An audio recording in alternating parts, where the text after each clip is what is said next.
So I reckon that today's Monday week 4.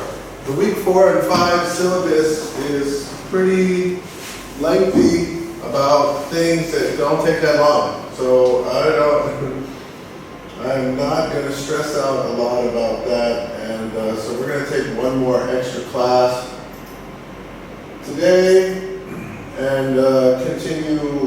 I think this first part really has a lot in it. So today we're still going to continue thinking about people and leadership. So we did culture considerations, ethics. Now it's leadership. Next week I'll do political and economic factors so you can finish your task. Up by Wednesday I should be finished with all of that. And then Friday I'm not sure what we're going to do. We might talk about legal systems, or we might talk about diversity. And then by week 5, we're almost ahead a little bit, because week 4 and 5 does not take more than 3 classes to do, and they gave us 6. I guess they expect us to have a test in one of those days, or 2 of those days, but guess what? We don't have any tests, so that's why we're a little bit ahead. All right, let's recap. Let's go back to the beginning. So from last class, talked about POLC, because this is a management, right? We're talking about management and how it relates to leadership. So leading is part of management, but it's also, for some reason, it's really something that writers and people who do theory spend a lot of time talking about the differences of. So that was the beginning point for that class. And then, after going over that, we talked about the different ways that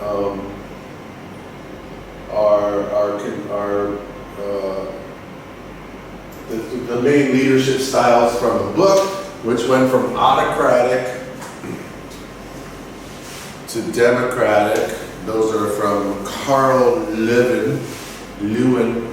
So autocratic being the top-down style, democratic, and how I see most managers compromising. So if you look in our book, there's actually 4.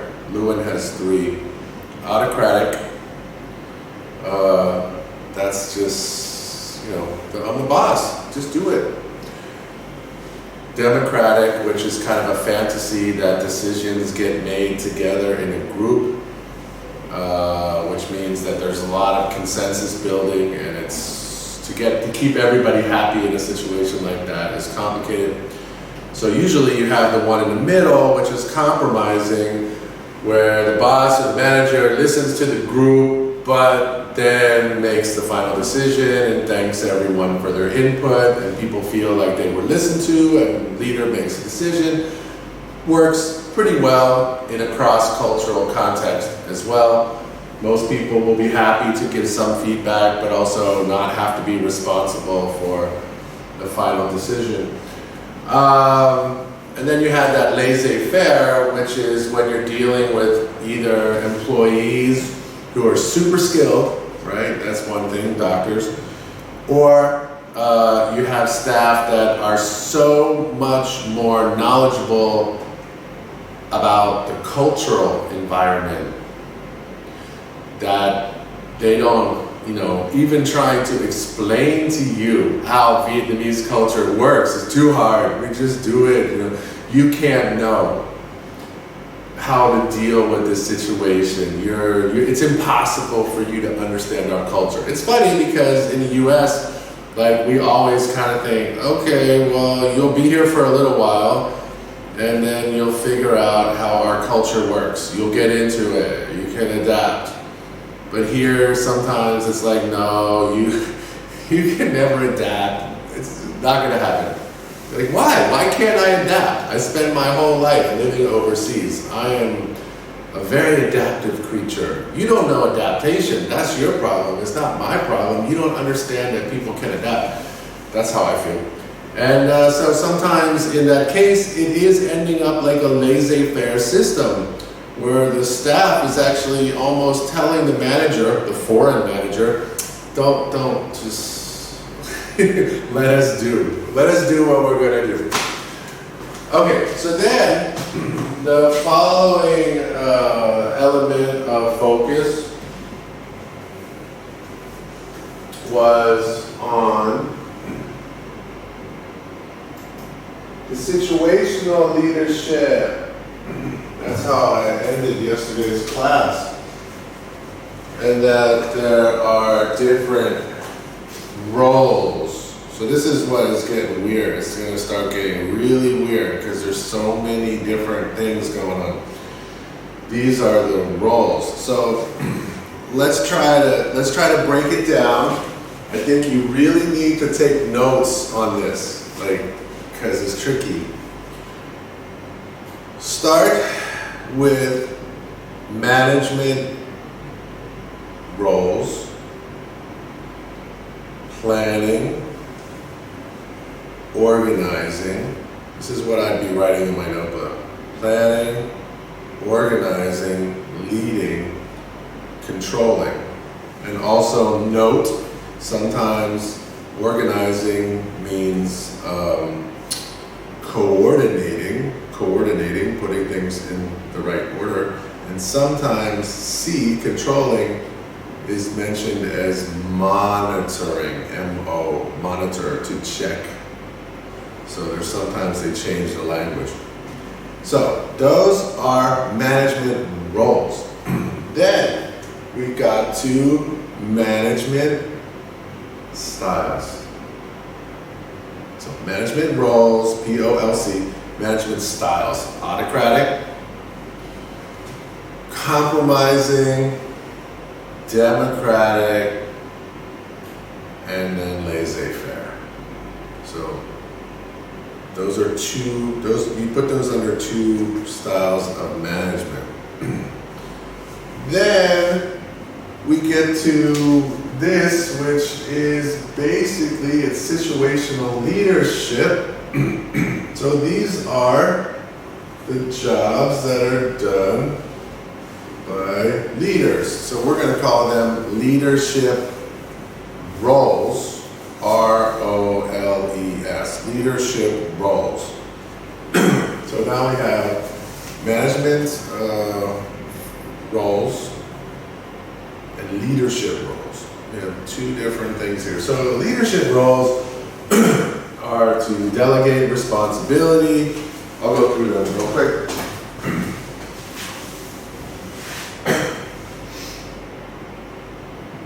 If I can find it. There. Leadership roles. Starting with delegating. Delegating is a phase where we have individuals where the job of the leader is to, I don't think they say it right. I don't think they say it right. I don't like the way they say that. I need to find another one.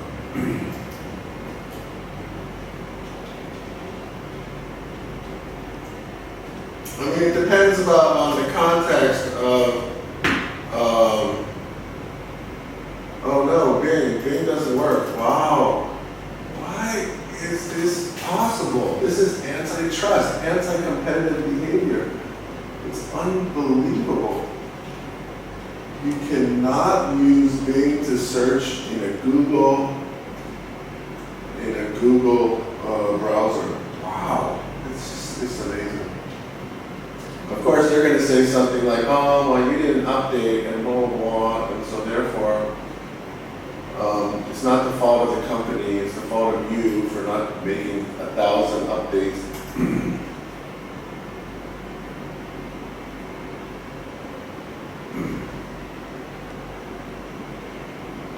Oh, they're putting more names. Everybody wants to write a book, right? Everybody wants to have a book, and everybody wants to have their own idea and sell their own book and have their own words to describe the same thing everybody else is describing. It's really, really fun. You can make your own book too. I think you should make your own book. Why don't you just, it's like that joke they make about, 8-minute abs. There used to be a video in the US that was 8-minute abs. And you could fix your abs and make them very strong in 8 minutes. And then it was like, someone's like, well, why not 7-minute abs? Is it,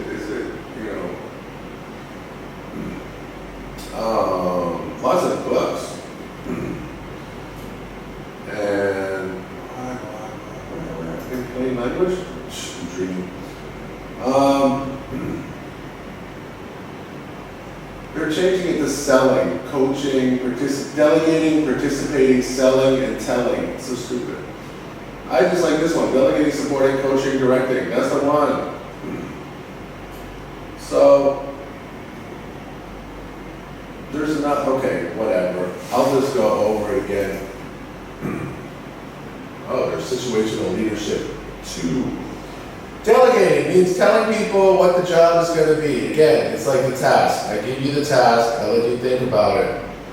Supporting, then I ask you what questions you have, and then I take your feedback and what you say, and you ask me what we can do and what we can't do, and then I hope to be able to get like a first draft out of you. After that, it's coaching. It's time to get your draft, make it better, get it ready for its final form, and just help you get confident in what it should look like, and the presentation, and the final format. And then directing at the end, to me, is pushing us over the deadline. So those are roles. Those are the roles. I'm leading you to reach the final goal of what we're trying to do. That's what this is about. The leadership means to achieve. How do I get people to achieve an outcome that we're trying to achieve? So those are leadership roles. Now we're going to get to other crazy stuff. Leadership, and then there's, we'll come to leadership traits, but first, there are this other things called leadership theories. So you get to this there's so many different levels, right? So you have leadership roles, leadership theories as well. And we'll have traits. And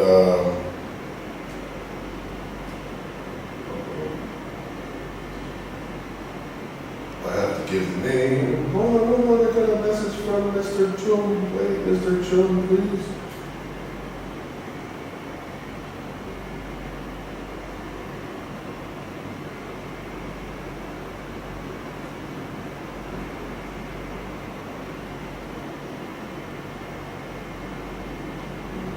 I know, these videos, they're not for, of course they're not going to be the videos that make me famous on YouTube, that's for sure. Anyway, these are leadership theories. Leadership theories. So the leadership theories are different from the roles. This is like the explanations that people try to make for why someone was a great leader. And the question is like, the main question is just like anything related to talent and skills. Is this something you're born with, or is it something that you can make? Are we born leaders, or we are made leaders? That's the question. So, some people believe this ridiculous theory that some people are just born with the right traits or born with the right abilities, and that's what makes them the incredible leader that they are.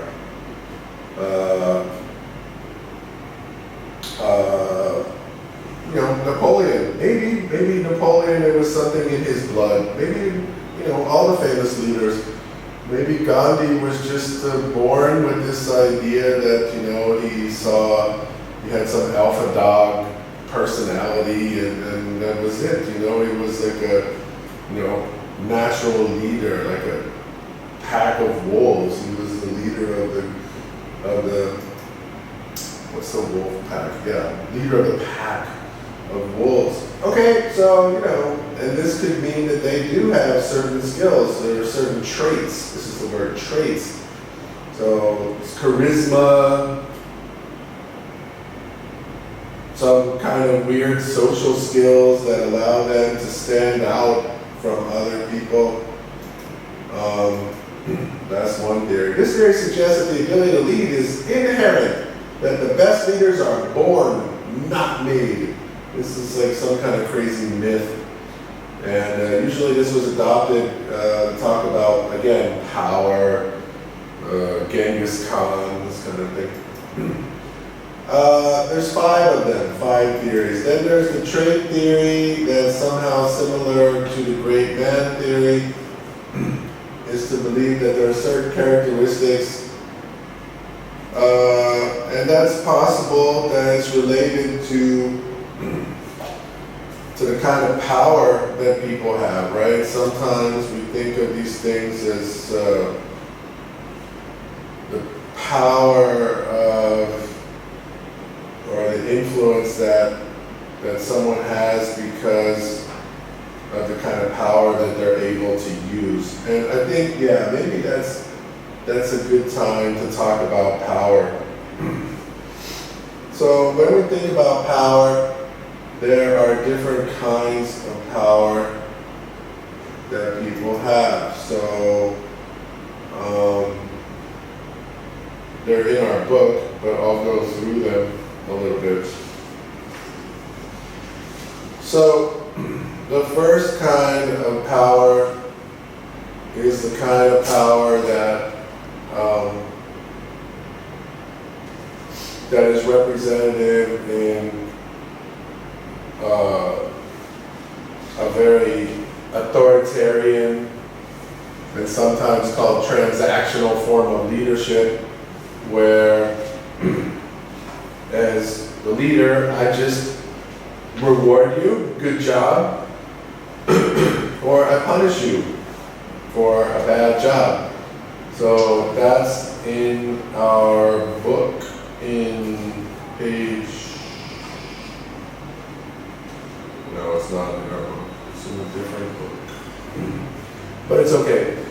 The kinds of power that people have are based on their authority, right? Can I give you a reward? Am I the person who can reward you? Well, that's a form of power.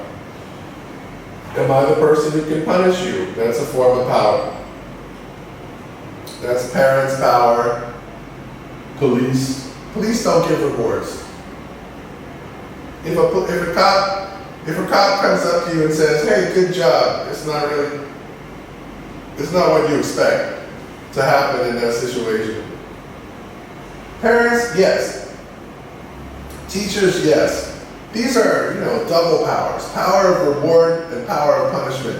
Police just have power of, the first power they have is power of punishment. But they also have the power of authority, and that's called referent power. So referent power is a power that's given based on the name of the person that is the title. So teacher, Tai. Parents, sure, mom and dad have a certain referent power. Vice president, that's the power. Inside an organization, the vice president has power in the organization to delegate, and power that other people who are below them in the organization have to respect. Police, they have a certain kind of referent power based on the way that police, a good way of thinking of police are people who, the police represent a monopoly on violence. They're the only ones who are allowed to use it. So those are 3 kinds of power: rewarding power, punishment power, referent power, and then you have the power of like charisma, of personality. This kind of power that, like, you know, I can tell you one thing that's absolutely correct, but if someone who's really, if Cristiano Ronaldo walks in here and tells you the earth is flat, you're going to start to give him some of his, you know, he's got power. He's Cristiano Ronaldo. He's telling you that the world is flat. So, I mean, I know my teacher's right, but why would Cristiano Ronaldo, he's got, you know, look at him. You know, I should listen to that guy. He's glowing in the dark. It's like charisma. He just is coming off of his hair. I guess he has some point there. At least you'll consider it. He might not agree in the end, but he has some power because he walks into a room and everybody magnetizes to that person. So that's part of the traits of this great leader theory, that they have this unusual attraction ability that people want to follow them. They just want to follow them. Maybe they're handsome, maybe they're beautiful, maybe they speak really well, or they stand really well, or they're just very impressive. That's a form of power. And then the other kind of power is the power that is, you know, probably the most complicated now, because YouTube and the internet have confused everyone. But a strong power used to be expert power, a power that you trust somebody because of their knowledge, that you say, oh, okay, this person has either great decision-making skills, or they're, you know, they've PhD in the subject, so they have the power of knowledge, which is a power over people. We have to trust doctors, no matter what the doctors say. We have to trust them, even if there's, you know, and it gets confusing because you have different doctors saying different things. You have different people saying climate change is not real, when we all know that 97% of scientists say it's real. So we have some questions about the experts now. The expert power is kind of getting a little bit, the internet is messing with expert power. So, what are these traits? This kind of power that people have, this leadership that they have over people. And that's what this is about. So, you know, the leaders that fail or successes, they have some trait that made them succeed. This charisma, this ability to get people to follow, this inspirational way of speaking. Obviously, all the leaders, Uncle Ho had incredible speaking power and charisma that people would just be gravitating to him. He created, you know, I mean, all these people. I mean, it's a question, you know, is it a creation? Is it a character that works? Are these people playing a role, or are they really like this? And I think there's a believability that has to be there for this kind of leader, to believe that there's a trait theory. Of course, it says negative too, and unsuccessful. So there's something called a blind spot, or an Achilles heel, or something that someone has that always, no matter how, like Hitler, you know, Hitler went all the way. He was gonna win. It was terrible. Hitler was rolling, and then he just was too stubborn, so he just kept pouring all of his resources into trying to defeat Russia. And in the end, his Bombin, his stubborn nature, was the end of his plan, his evil plan. That's a flaw, to not, you know, to not accept, you know, that there's some limit. Contingency theories. Contingency is like situational, right? Not only do we have the situational the way that I presented situational leadership to you was in a way like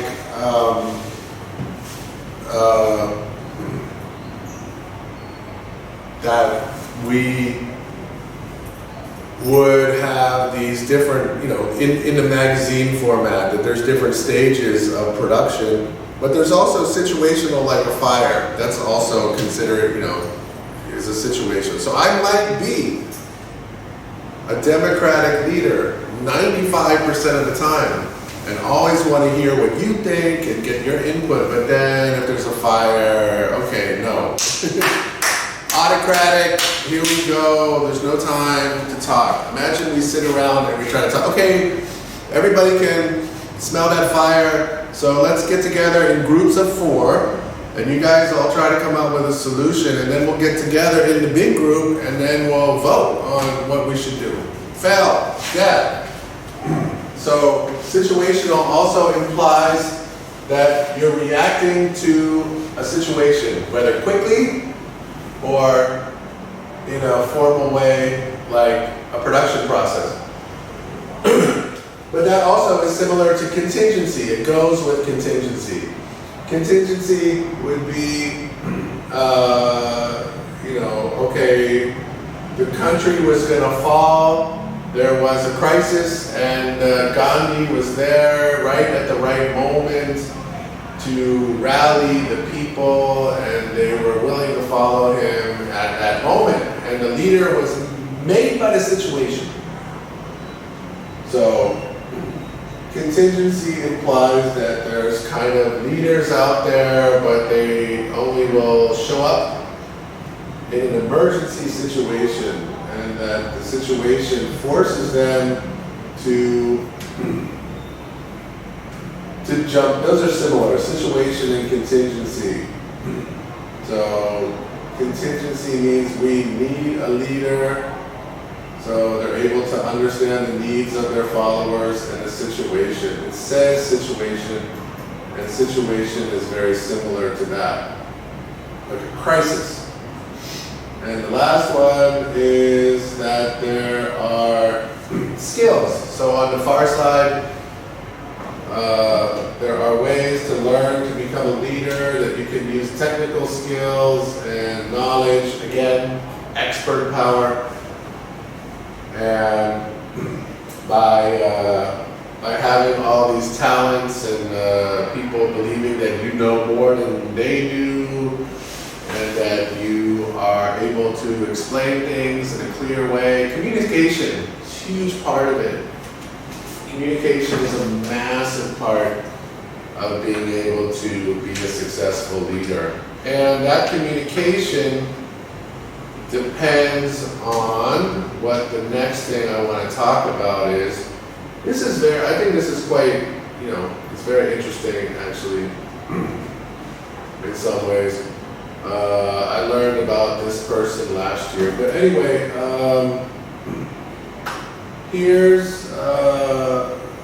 okay, so of course everybody's got their own theories, right? So here is Miss Erin Meyer. So she is trying to explain how to lead and manage people across cultures. So this is bringing the culture back into the leadership. And she also uses 8 scales of measuring the cultural, internal, she doesn't do it like an external culture, she does it like how the staff, like eight different ways that you can think about how the staff in different cultures will behave. So in a way, she's using Hofstede and then taking Hofstede and trying to apply it. But then she has 8 things. So instead of having 6, she has 8. So she's got a competitive advantage now. But let's listen to her for just 3 minutes to get a preview of what I want to talk about. Breaks cultural differences down to 8 behavioral scales. I'm I'm your manager. I'm leading you. I ask you to do something 20 times. Every time I ask you to do it, you do it. I trust you. I trust you just based on your work. You did it. You did it. I asked you, so I know if I ask you in the future, everything's going to be fine. Everything I ask gets done. Great. Now, if I'm in a trust-based or relationship-based culture, what happens? You have all this sensitivity, right? Like, what if you ask them to do something but they don't do it? And then it's like, okay, well, we have this relationship, so what do I have to do? Convince you to do it? Or be empathetic, okay, about your time? You didn't have enough time, okay? I mean, what? There's some elements in there where it's like, as a task-based person, you're going to be stressed out by the relationship that you have to have in order to get a successful outcome. Because that's what your goal is, right? Your goal is to be able to move yourself in a position to be the best leader for each situation. So it's, you want to be effective in one country, you have to, you can be you can be task-based. And if you're in another country, you have to really build relationships. Disagreeing, I mean, this is similar to another one. It's like you have these countries that will not take criticism and they will avoid confrontation. And, in some countries, like public display of, if you're publicly, it's a nightmare, right? Someone will lose face publicly and it's like, I mean, I'm in my culture. So sometimes I might criticize students in class. I might do that. And over the years, I think about how I do that. I don't just do it. I think about what it means. I understand how it means to your culture. And I also look at the students and I look at your experience and I look at how you understand my culture. And I think that now we get a little bit halfway. You can understand when I criticize you, it doesn't have a personal aspect to it, and I'm not trying to embarrass you.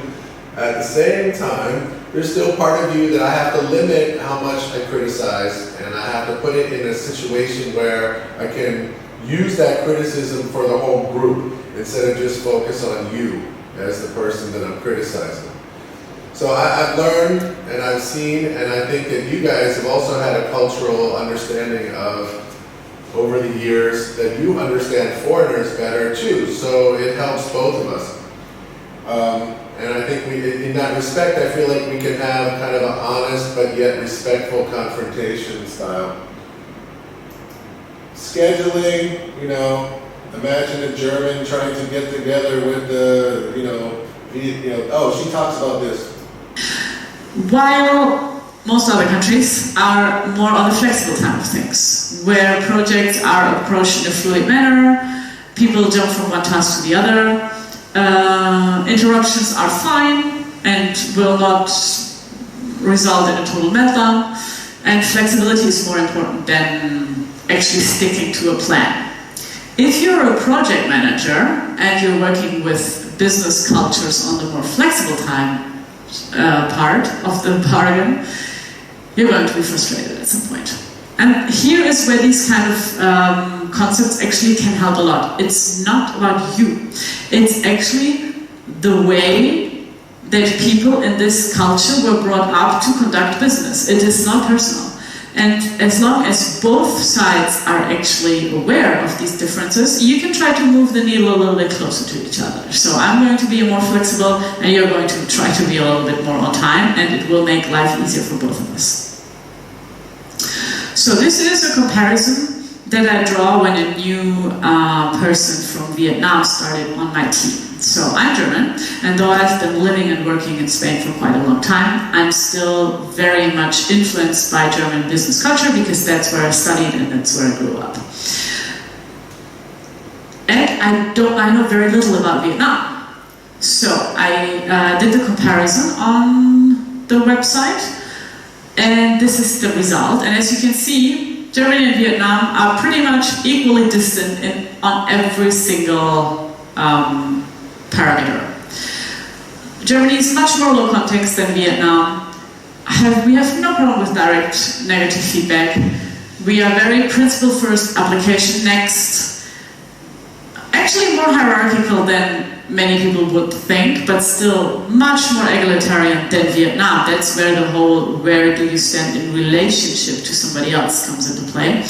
More consensual, much less relationship based, much more confrontational, and the biggest difference is actually between linear time and flexible time. So knowing this, in our first one-on-one, I can already go into this one-on-one starting to create a relationship, because I know that I will need this relationship in order to gain a level of trust. So instead of just asking, so how's the ticket work going, this is your first week, I'm also going to ask, like, what is your background? How did you get here?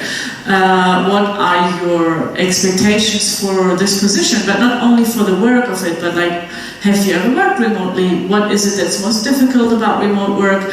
Is there anything that I can help you to make the transition a little bit smoother? Do you need an introduction to other people in your same region that you maybe can exchange tips with? Like trying to already move this towards a relationship-based trust level, because even though I'll be more than happy for her to simply do her job, I know that she needs to have a relationship-based connection with me in order for us to work together. And since I know this, I can actually provide for this, and thus ensuring that our long-term business relationship actually has a more firm grounding.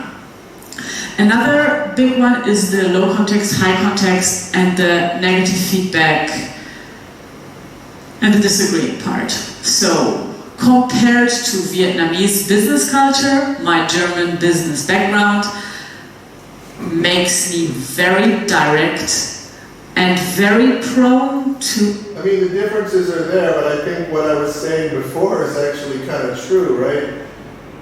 In Japan, it's like going to be super difficult to have any kind of confrontation, but in Vietnam, I think we're a little bit more towards the middle. We can actually disagree and not hate each other forever. That's my goal.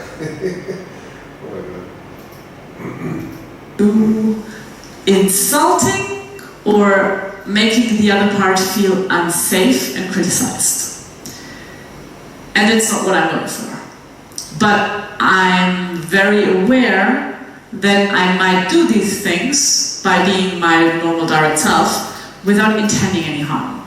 So by using this graph already at the very beginning, and every time I'm communicating somebody with this new hire, I can tell, look, I know that I tend to be very direct, and sometimes you might have the impression that I'm personally attacking you. Please know that this is not my intention. And let's work together on finding a middle ground in terms of communication, where I try to be a little bit less negative, because that's how it feels from the receiving end, while you are a little bit more direct, so that we can actually meet in the middle. There will still be disastrous conversations, like that's just humanity, I guess. But at least with this framework, we can both kind of find our way to a communication that works. Also, on the leading spectrum, if she's from a culture that's more hierarchical and top-down, sometimes I'm just going to make decisions. And instead of asking for input on everything, if I already have a preferred decision, I'm going to adapt that and be like, okay, we're going to do this and this and this, knowing that it actually, while for me it sounds a little bit like I'm a tyrant or a dictator, from the receiving end it can actually be very reassuring in terms of, okay, my boss actually knows what she's doing, even though I don't. So that can be super helpful. So on many of these variables, I can actually adjust my communication just by knowing where this person stands. So this is the US. So when I did this presentation for the first time, I worked in a company that was on the leadership level very US-centered. So I shared this map with my team so that they know how to talk with others that are from the US. This is only US, so in order to really understand on which side you stand and how to adjust your own communication style, you probably need to map your own culture on this. But what's really interesting here is that US culture is very, very, very low context. Trust is very, very task-based, and everything is very application first in terms of persuasion. Since these three dots are at the very, very, very end of the spectrum, I already know that anyone else will be more in the middle of the spectrum. And if my team only manages to improve communication on these three parts, like communicating more clearly with less contextual input needed, persuading with what is the outcome first, and making sure that they always do what they commit to so that they can create this task-based trust, we've already come a long way. So this was very, very helpful in order to create a more harmonious working together. So in a nutshell. So I think that's pretty interesting, pretty cool video that she put together there. I mean, it's a little bit long. But it's pretty cool. And so I think that's applying some of the leadership ideas and how you can use the understanding of the different cultural differences from Hofstede and from Erin, what's her name? Erin Meyer, and then apply them into your project. If you can understand Vietnam thinking and the thinking of the other country, then you can make recommendations. And management is part of operations. So that goes into the operational considerations. All right, thanks guys.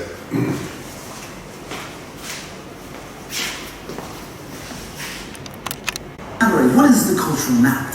Yes, well, I have a system that breaks cultural differences down to 8 behavioral scales. So it looks at things like how we make decisions differently in different countries, or how we build trust differently in different parts of the world. And then through a lot of research we've been conducting at INSEAD, we have about 55 countries that are positioned up and down these scales. So you can then map countries up next to one another, and you can see that when you're working with one country, you might need to adapt your style of giving negative feedback in one direction to be more direct, or you might find that when you make a decision, you need to be more consensual when working with another country. So the map provides you a system so that you can decode your own cultural differences in comparison to the country or countries that you're working with.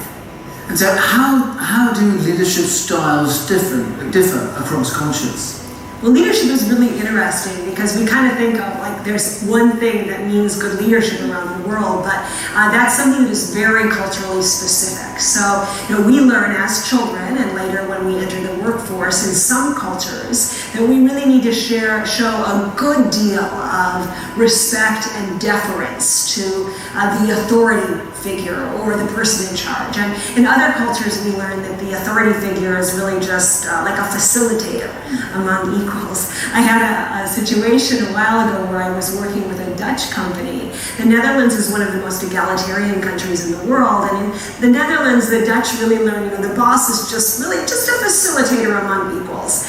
And I had these Mexicans who had joined this company who were managing Dutch people. And in Mexico, Mexicans learn to show a lot more respect to the boss. So I had one of these Mexicans who said, managing Dutch people is absolutely incredible because I'm trying to roll out my strategy, get everybody on the same page, and my Dutch employees, they are challenging me, they're contradicting me, they're taking my ideas off in other directions. He said, sometimes I just want to get down on my knees and plead with them. Please don't forget that I'm the boss. So I believe this is really challenging because in today's global world, it's no longer enough to know how to lead the Dutch way, or the Mexican way, or the American way, or the Chinese way. We have to be flexible enough to adapt our leadership style to the population that we're working with in order to get the results that we need. So that is how it affects leaders. What about if you're a part of a global cross-cultural team? How does those thoughts apply? Well, teamwork is, of course, very subtle. Like, we're often working at a distance. We might not be able to see people's reactions. And then just simple things in the way we operate may create impressions that we had not intended. So, for example, in my own culture, the American culture, it's very common at the end of a telephone call that we would get off of the phone and we would be able to put into writing what we've decided, and we would send that written recap off to the person that we worked with. But one of my Indonesian clients said to me, Erin, in Indonesia, if we have a discussion on the telephone and we make some decisions verbally, that would really be enough for me. And then if you get off of the phone and you put into writing everything that you've just decided and you send that to me, that would be a clear signal to me that you don't trust me.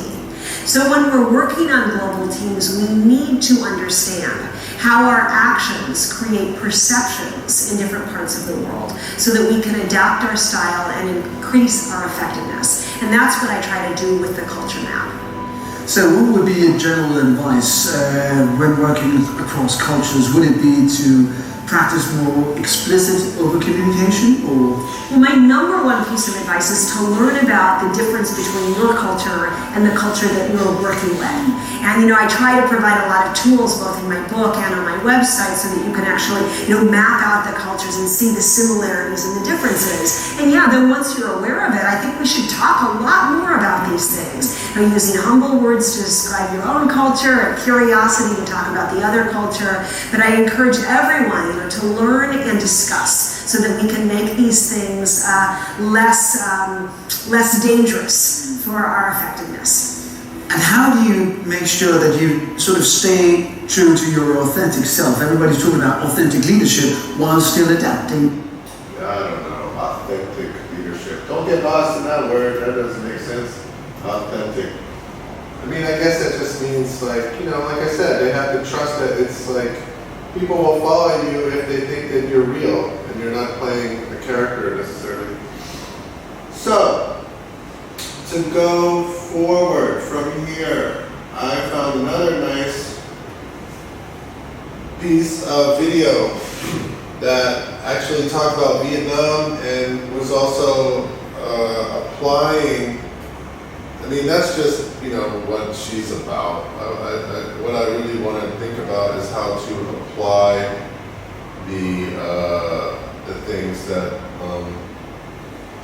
she's talking about. So that's Erin Meyer. Her name is Erin Meyer, and she's pretty famous. So I guess if there's a lot of things that you would want to look up if you wanted to try it. So this is an interesting, this German lady. Hello and welcome to...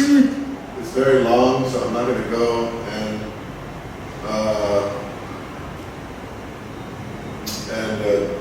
go through her whole preview and everything. But there's some really good parts of this video.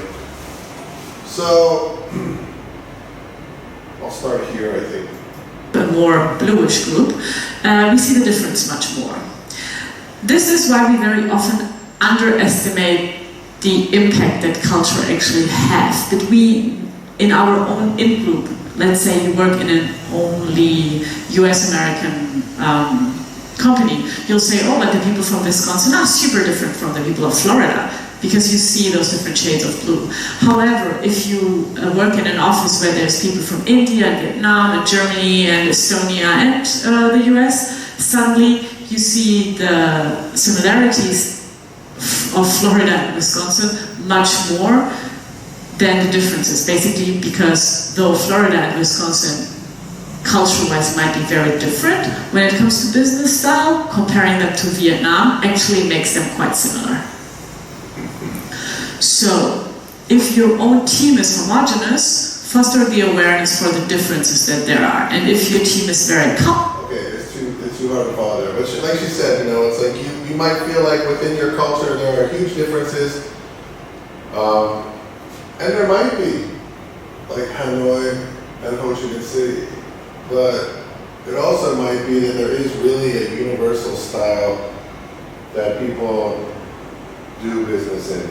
And so whether you're in New York or you're in California, we probably will have a similar cultural experience as a Vietnamese. That's what she was saying, as a Vietnamese. So as a New Yorker, I will notice some of the differences that there might be with Californians.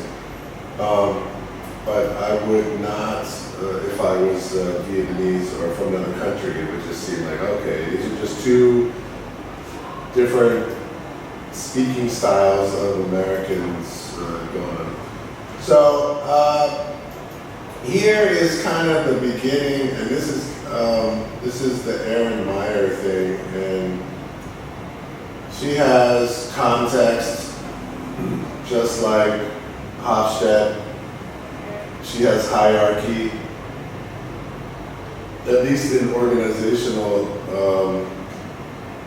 style, and then so that's under leading. What kind of leadership is it? Is it hierarchical, which to me is connected to the next one, which is top down? Decision making, and egalitarian, which is related to getting people together in a group. So I guess the difference here, if you can see it, the yellow one, most of them should line up, right? Like if the culture is very hierarchical and top down, that wouldn't surprise anyone, right? France is like that. French companies, very hierarchical and very top down. Holland companies, Dutch companies, very egalitarian. Everybody gets to talk, and then people are involved in decision making together. But then you have the U.S., where it's like, yeah, we want to hear what you have to say. Give your opinion. Everybody say what they want to say, but then the decision is actually still top down. So that's the compromising, right? That's that kind of middle between democratic and authoritarian. Next one is trust. Trust, how do people build trust? Do they just trust based on, the situation? You told me to come and meet you. My company sent me to meet you. We're making a deal. After we make the deal, we don't have to trust. We're good. We signed a contract. Then we go towards relationship. You need to have a relationship in order to build trust. Then you have, so these are part of the things that you need. They're connected to the leadership roles. Next one is, can I read it? Why can't I read it? Anyway, we'll go with that, and we'll start from there. And she makes some interesting comparisons. We can look at the different countries. We already know quite a bit about this idea, right? Low context and high context. Low context and high context means that in the US, we just say it. You don't have to know anything about what I'm saying except for what I'm saying. If I say this is the plan, and then in Japan, for example, way on the other side, you have this kind of assumptions that are made. People don't have to say things out loud. Everybody understands a lot of things together. The context is, part of the cultural understanding. So it's like, it's just done this way, nobody has to say it. So in a high context culture, the communication is very complicated, layered, messages are spoken, but then there's a niabam. There's a lot of niabam, there's a lot of underneath. Some things are implied but not expressed. So, okay, well maybe can mean yes, or maybe can mean no, depending on who you're talking to. But in a low context culture, the communication is very direct. When somebody says something, it's clear, that's what they're saying. And there's no reason to guess from what it is. Clarification can be made directly asking, what are you saying? Whereas,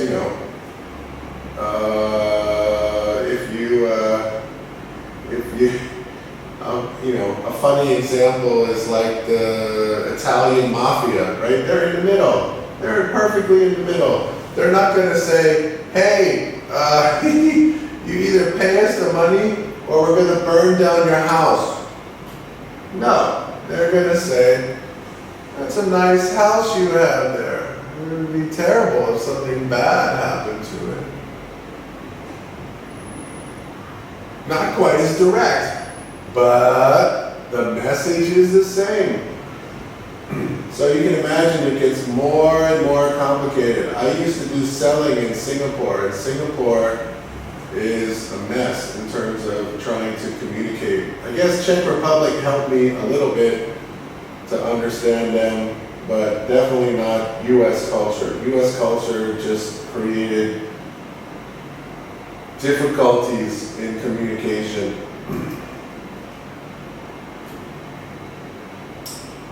Communicating, so that's what you're trying to do. So think about these verbs at the top. What are you trying to do? You're trying to communication. This is about communication. There'll be other things like decision making. Evaluating. Evaluating means that you're trying to decide what's the right thing to do. You're in a group meeting, you're in a discussion, you're trying to say, okay, what is going to work? What's not going to work? Some countries are really good with what is called the direct negative feedback. It's okay. You can just say, wow, that has to be the stupidest idea I've ever heard. I mean, think about what you're saying. The earth would have to be flat for that to work. Okay, so you can directly make comments and know, okay, you don't say something, you don't call names. But for the most part, everyone will say, okay, and they won't get emotional, and they'll say, okay, yeah, maybe I didn't think about it enough. I have to go back and think about it again. So I'm not afraid to be wrong, and I think that's part of it. I think, or not wrong, or just like, I'm trying to get better information. So I think if I put my information forward, and if I give people direct criticism, both of us can have a better understanding of the problem and our own thinking, and try to look at, develop new ways to get around the things that are blocking us, or make our ideas weaker. Then you have the other side where it's like you just can't criticize. There's no way that you can say anything negative here. It's just going to create lots of tension and stress. I think she has an example about Vietnam here. So, if somebody gives me direct negative feedback, I won't be super amused, but I can live with it. And I'm still going to have a glass of beer or wine after work with you, because I know it's not about me. It's just, you had to give me this feedback, and that's what it is. Now, other cultures take it much more serious or much more personal. So if you know that somebody comes from a culture where negative feedback is given indirectly, make sure that you manage to match that level of feedback giving. For example, on my own team, I have one person from the Netherlands, which we can give feedback each other very, very easily, because we come from a very, very similar background when it comes to how we digest negative feedback. But with people on my team that are from India or from Vietnam or from South Africa, I try to be more indirect with the negative feedback and to always accompany it with a lot of reassurance that this is nothing personal, but that I'm really only talking about the work performance. Because otherwise it will be perceived as a personal threat.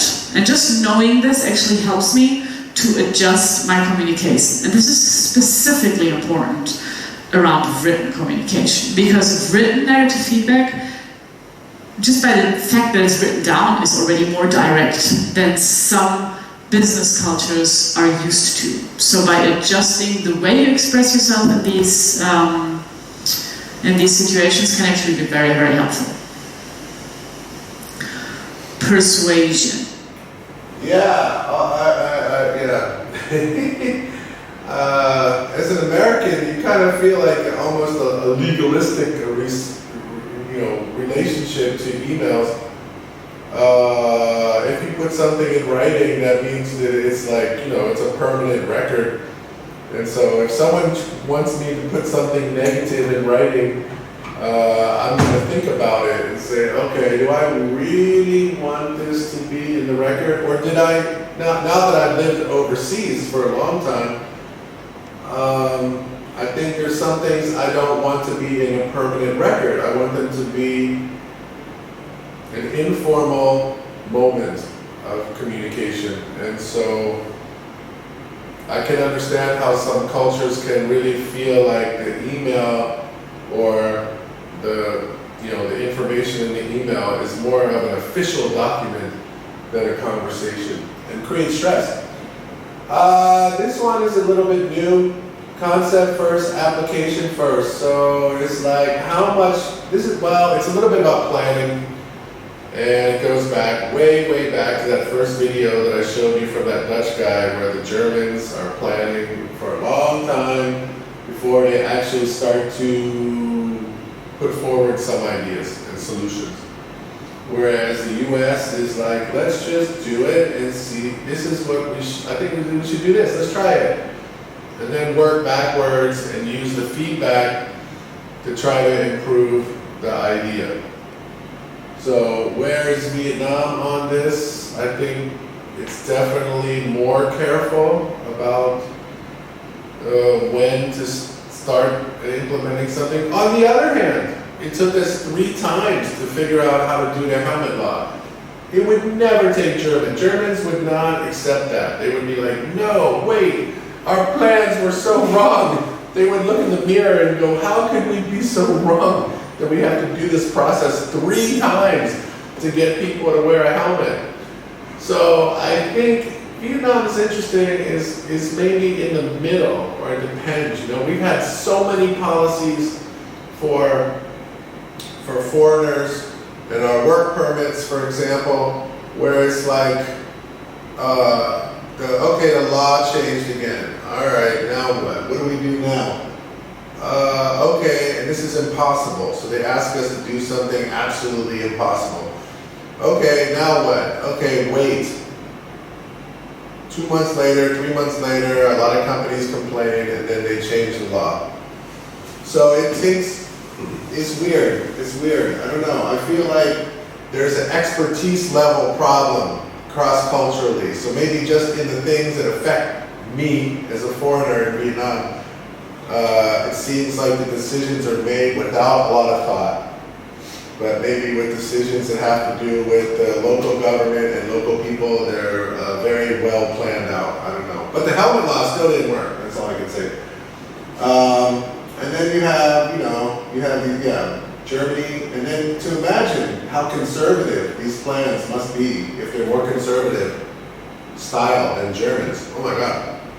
You would think that the French would never have a plan that failed, right? Because they always consider everything, but they fail all the time.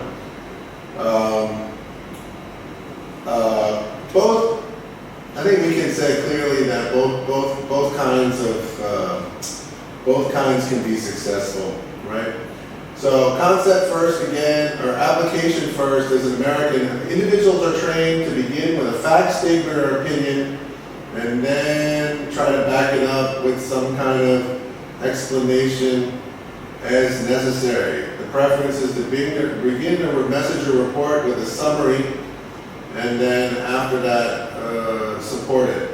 Concept first. The Germans are going to start with the problem. They're going to go on and on about why this is a problem before they come up with the solution and a conclusion. Interesting difference. Persuading, that's persuading. Leading, fairly easy to follow, right? We have the ones that are communicative with a group. They want to do flat type movements. And then we have the more hierarchical countries. Korea. Oh, I mean, just where's Vietnam on this scale? I think Vietnam is we're not as hierarchical as some of these places. I think maybe we're, not all Asian countries are the same. China, Japan, and Korea are like that, but there are countries where there's more mix of ideas, I think, especially here. I'd say here is probably a little bit different. Thailand also is not quite as hierarchical. It's a little bit more flowing. Not much, actually. But it is kind of the East-West difference in terms of these kind of expectations of leadership. And that's just developed over so long periods of time, right? Thousands of years. So it's not unusual to expect countries that are near each other to have similar types of relationships to boss and worker.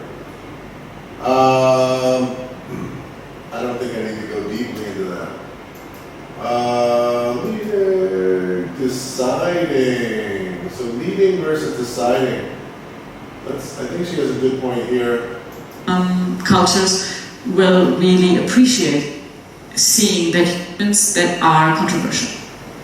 Because with controversial decisions, the more egalitarian business cultures will want to discuss this. They will want to know why, how, and what else have you considered. Why the more hierarchical cultures will really appreciate seeing that you know that you are doing this because you know it's the right thing, and not because some ominous group of people has talked around it forever, because that's how it feels like from a hierarchical point of view.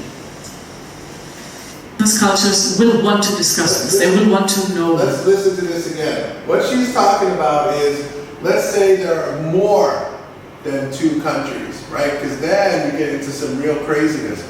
Because then you have 3 countries with 3 different cultures, and you might even have sides. You'll have like a side that is all hierarchical, and they want the boss to make the decision in a way that's very clear, powerful, strong. And then you'll have the other side where it's like, oh, okay, well, we should really talk about this. This is a controversy. And it's like, oh, come on, what are you going to talk about?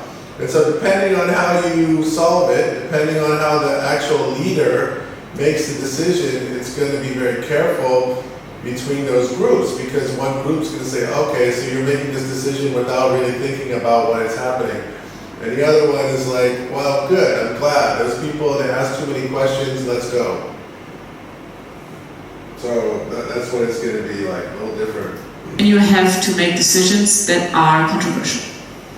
Because with controversial decisions, the more egalitarian business cultures will want to discuss this. They will want to know why, how, and what else have you considered. Why the more hierarchical cultures will really appreciate seeing that you know that you are doing this because you know it's the right thing, and not because some ominous group of people has talked around it forever, because that's how it feels like from a hierarchical point of view.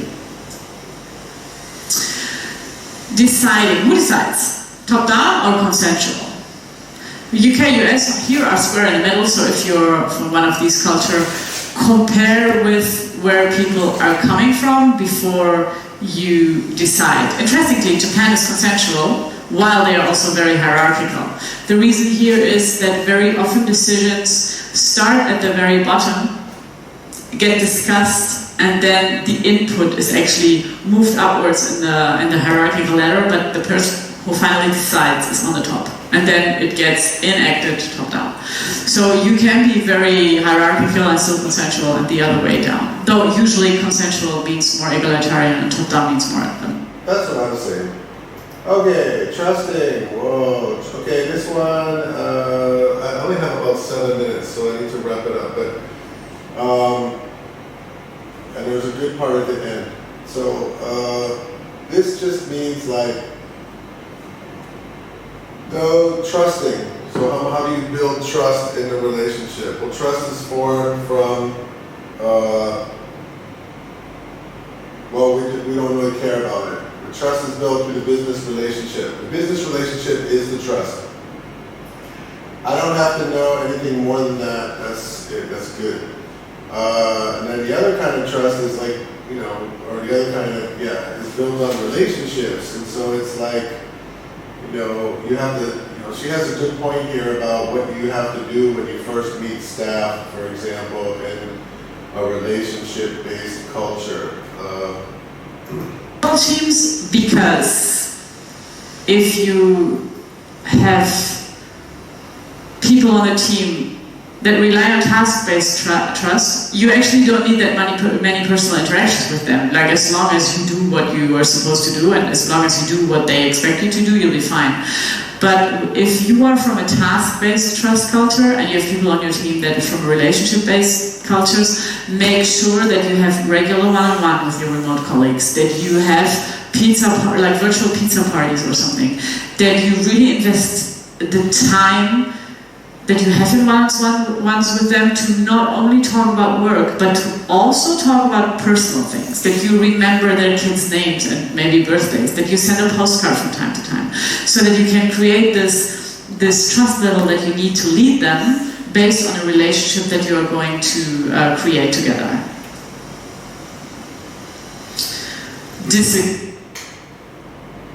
I think I have to explain that a little bit better. So let's say that you're trust-based, right? Trust-based and in the US, or sorry, task-based. How do I trust you in a task-based situation?